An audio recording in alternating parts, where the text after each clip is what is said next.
Asalaamu calaykum soo dhowaada waa sheekadeennii. Cashar jacayl qaybta laba aad kala duwanaansho iyo kala tag markii ay wada gaareen sanadkoodii ugu dambeeyey ee jaamacadda. Xiriirka Yuusuf iyo Najma wuxuu galay marxalad cusub, mid uu jacaylku weli xooggan yahay, balse caqabaduhu bilaabeen inay indhaha la saaraan.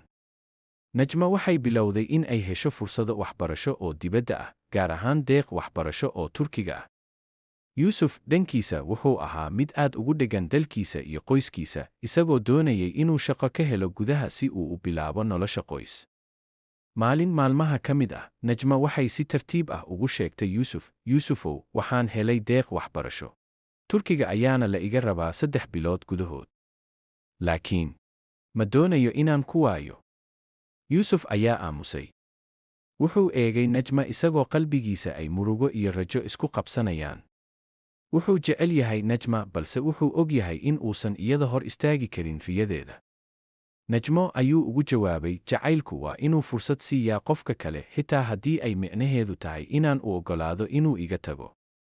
Ilmo ayaa ka soo daatay indhaha Najma. Waxay isqaadeen muddo kale oo yar, waxay wada qaateen maalmo xusuus u noqday noloshooda, balse waxaa la gaaray xilligii ay kala tageen. Najma waxay u duushay Turkiga, halkaas oo ay waxbarashadeedii sii wadatay. Yuusufna wuxuu bilaabay shaqo injineernimo oo ku yaalla Hargeysa, isagoo qalbigiisa la sii nool xusuustii jacaylka. Wakhtigu wuu socday. Sannad baa ka dambaysay sannad kale. Balse jacaylka qalbiga ugu jira lama iloobo si fudud. La soco qaybta 3 aad. Fadlan subscribe dheh channelkan mahadsanid.